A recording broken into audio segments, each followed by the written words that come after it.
It's TBR jar time. But you know what that means? It means I finally finished Small Great Things by Jodi Picoult.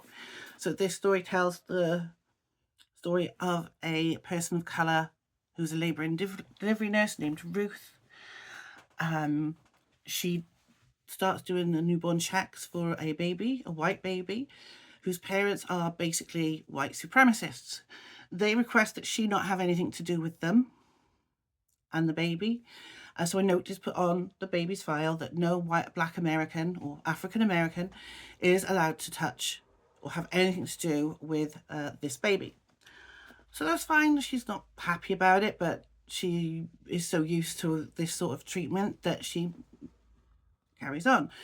A few days later, or a day later, the baby is taken for a circumcision.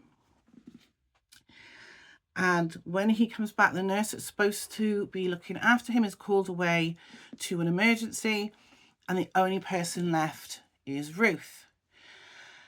She notices that, she smiles at him, she's looking at him, he's a beautiful baby, but she then notices he's struggling and he's turning blue. So aware that she's not supposed to touch him, she still does what any nurse should do. She unwraps him to start try and get him to respond, turning him and tapping his feet. Then somebody comes back, so she quickly bundles him back up and stands there just looking, and then somebody tells her to start compression, so she does. Sadly, that baby dies, and the parents blame Ruth for it. They were there, they saw what happened, and so they're blaming her. The hospital suspends her licensed nursing is revoked, and she is arrested for manslaughter, for murder. She gets a public defender named Kennedy. It's her first big case. She wants it. She believes Ruth is innocent, but she's a white defender. She doesn't understand about how people of colour are treated, even though Ruth takes her to shopping with her just so that she can actually see what it's like. It's only later on, right at the end, where Ruth is saying, I want to say my piece on the stand, and she's saying, no, we've got it in the bag, that Ruth has a go at her, and she goes out and she starts walking in neighbourhoods of people of colour. So she's the only white person there, because only then can she comprehend what it's like to be a person of colour in a white world. And finally, she starts to understand. And she says in the courtroom, normally racists kept out, that we're all racist in a way, because we may not be overtly racist like the white supremacists, but we let it happen, and we don't stand up, and we don't say this is wrong. And this is her saying this is wrong. Anyway, it all works out in the end. I won't tell you everything that happens because it is such a good book. It took me a while because it made me uncomfortable, and it should make everybody uncomfortable. The actual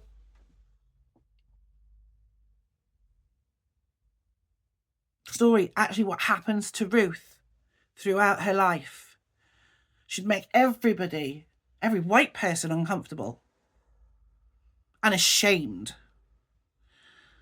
of our white privilege. And we do have it. We are. I mean, okay, I'm a woman, so I am in some sort of danger when I go out, but no more so than any other white woman. Whereas a person of colour, a woman, especially a woman, female person of colour, would be in twice as much danger than I would be. I wouldn't get necessarily passed over for promotion because of the colour of my skin, whereas a person of colour would. And it's wrong. It's always been wrong. One of the things I did find interesting was the way they selected juries in America, whereas they can actually have a list and they can go through them and decide who they want, who they don't want, and they get so many strikes.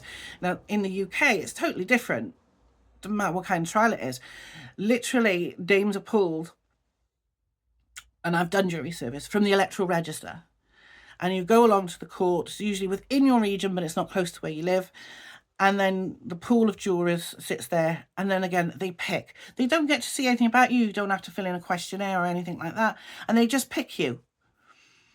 And if you're picked, you go on and you do the trial. The only thing that you're asked is if you know any member of the prosecution or defence, because that could obviously skew your view of the trial. But other than that, that's it. There's none of this, oh, we don't want them because they are this. We might have to strike that. You know, there's none of that. There's none of that. You literally just picked from the electoral register. It's really interesting, actually, to have a look. I knew they did it this way because I've seen it on TV, but it really came to the front, actually, reading this. But anyway, I loved this book. I thought it was brilliant. I think everybody should read it. Everybody that's white should feel uncomfortable reading it. They should. I certainly did. I mean, I was on Ruth's side from the start because I knew she did nothing wrong. But it still made me uncomfortable. My white privilege made me uncomfortable. It opened my eyes a hell of a lot more to what people of colour go through, and it also made me ashamed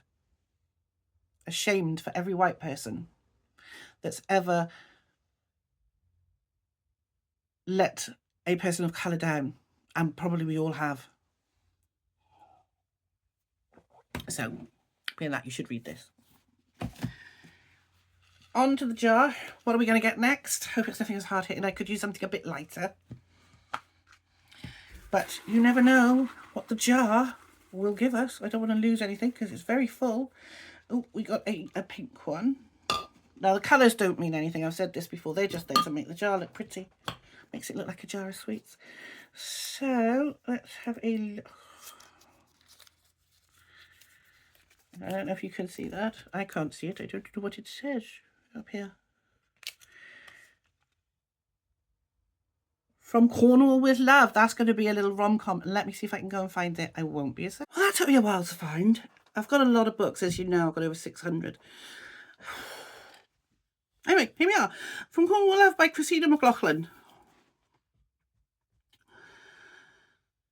Maisie Winters is everything she could ever want. She lives in an idyllic Cornish town of Port Carridoo, has a jammy job in her dad's shop, adores her rescue mat, and has time to take landscape photos she loves. When her best friend and sister left the town to chase big dreams in London and New York, Maisie stayed.